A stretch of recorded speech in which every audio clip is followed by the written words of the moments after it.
Bienvenue au Gurucule Prep Daily Podcast du 10 août. Mise à jour 1, jour important. Journée mondiale des biocarburants, 10 août. Chaque année, le 10 août, nous commémorons la Journée mondiale des biocarburants. Son objectif est de mettre en lumière les enjeux liés à l'utilisation de sources de carburants alternatives aux combustibles fossiles. Cette journée vise également à mettre en avant les efforts du gouvernement pour dynamiser l'industrie des biocarburants. Les biocarburants sont des carburants écologiques provenant de matières biologiques telles que les déchets agricoles, les arbres, les cultures et les herbes. La Journée mondiale des biocarburants occupe une place unique en célébrant l'héritage de Sir Rudolf Diesel, l'ingénieur mécanique à l'origine du développement du moteur diesel en 1892. Mise à jour 2, jour important. Journée mondiale du lion, 10 août. La Journée mondiale du lion, célébrée chaque année le 10 août, commémore la vie du roi de la jungle. Big Cat Rescue, le plus grand sanctuaire de lions autorisé au monde, a lancé la Journée mondiale du lion en 2013. Derek et Beverly Joubert, un couple de cinéastes, ont cofondé cette journée après avoir réalisé l'importance de sensibiliser le public à la diminution des populations de lions et aux défis auxquels ils sont confrontés. Les lions sont classés comme vulnérables sur la liste rouge des espèces menacées de l'UICN. En termes de nombre, il ne reste que 30 000 à 100 000 lions dans le monde. Il est donc urgent de prendre des mesures cruciales pour sauver et augmenter la population de lions. Mise à jour 3, nomination. Réorganisation des hauts fonctionnaires du gouvernement, Ami Neji nommé secrétaire adjoint au bureau du Premier ministre. Ami Singh Neji, haut fonctionnaire de l'IAS, a été nommé secrétaire adjoint au bureau du Premier ministre, PMO, à la suite d'une vaste restructuration des hauts dirigeants par le gouvernement. M. Neji, un fonctionnaire de l'Indian Administrative Service, IAS, de la promotion de 1999 du cadre de l'Uttarakhand, est actuellement secrétaire adjoint au ministère des Finances de l'Union, au département des dépenses.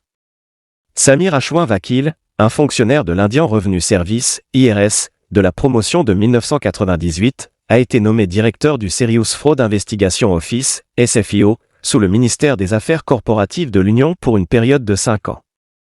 Mise à jour 4, récompense. Le gouvernement annonce le Rashtriya Vigyan Puraskar 2024. Le gouvernement a annoncé le Rashtriya Vigyan Puraskar, l'une des récompenses les plus prestigieuses de l'Inde en sciences, technologie et innovation. L'équipe ISRO Chandrayaan 3 recevra le Vigyan Team Award pour ses réalisations en sciences et technologies spatiales. Le professeur G. Padmanabhan, ancien directeur de l'Institut indien de sciences, a été choisi pour le Vigyan Ratna Award en sciences biologiques.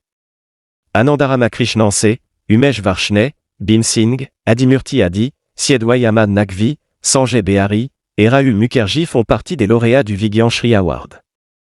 Mise à jour 5, banque. La RBI augmente la limite UPI pour les paiements de taxes à 5 lakhs par transaction. Pour améliorer les paiements numériques et faciliter des transactions plus importantes, la Reserve Bank of India, RBI, a augmenté la limite supérieure pour les paiements de taxes via l'Unified Payments Interface, UPI, à 5 lakhs par transaction contre 1 lakh actuellement. Cette augmentation est destinée à bénéficier aux contribuables, en particulier pour les transactions de grande valeur.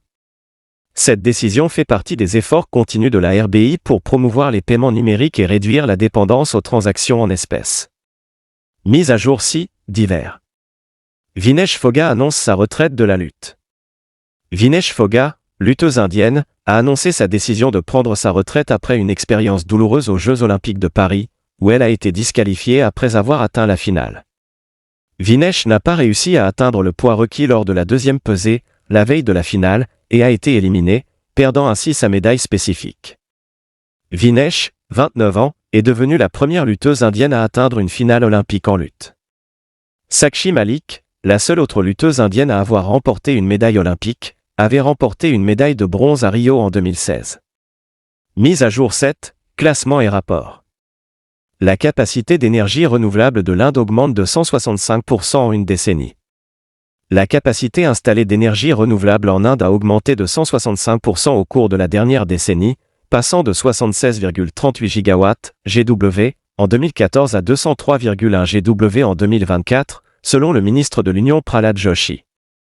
En réponse à un débat au Rajya Sabha sur le financement du ministère des Énergies nouvelles et renouvelables, Joshi a déclaré que l'Inde se classe désormais au 4e rang mondial en termes de capacité d'énergie renouvelable, avec des progrès considérables dans le solaire et l'éolien. Il a noté que la capacité de l'énergie solaire a considérablement augmenté, passant de 2,82 GW en mars 2014 à 85,47 GW en juin 2024, marquant une augmentation d'environ 30 fois. Mise à jour 8, sport. L'équipe masculine de hockey de l'Inde remporte le bronze aux Jeux Olympiques de Paris 2024.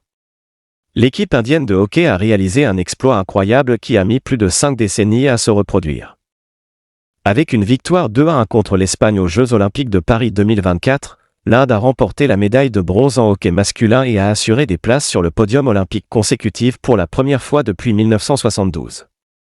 Cet exploit historique a suivi le remarquable retour de l'équipe à Tokyo il y a 3 ans, lorsqu'elle a surmonté un déficit de 1-3 pour gagner 5-4 et terminer 3e. Répéter ce succès lors de Jeux olympiques consécutifs est un jalon qui n'a pas été vu depuis les Jeux de 1968 et 1972. Mise à jour 9, sport. Neeraj Chopra remporte l'argent au javelot aux Jeux olympiques de Paris 2024. Neeraj Chopra a encore fait l'histoire, devenant seulement le 2e athlète masculin indien à remporter 2 médailles olympiques. Neeraj a remporté la médaille d'argent dans la finale du lancer de javelot masculin avec un lancer exceptionnel de 89,45 mètres. L'événement a été marqué par une forte concurrence, notamment de la part du Pakistanais Arshad Nadim, qui a remporté la médaille d'or. Nadim a battu le record olympique avec une performance herculéenne, enregistrant un lancer de 92,97 mètres et franchissant la barre des 90 mètres à 2 reprises pour établir sa domination dans la finale. Mise à jour 10, État. L'Andhra Pradesh abandonne la politique des 2 enfants pour les candidats aux élections locales. Après avoir refusé aux dirigeants le droit de se présenter aux élections municipales, le gouvernement de l'Andhra Pradesh a levé la politique des 2 enfants qui empêchait les candidats de se présenter.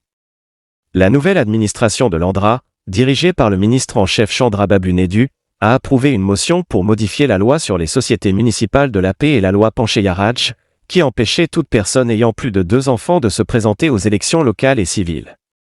Les États du Sud tels que l'Andhra Pradesh, le Tamil Nadu, le Kerala et le Telangana s'inquiètent de plus en plus du fait que leurs mesures efficaces de contrôle de la population pourraient réduire leur nombre de sièges au Lok Sabha.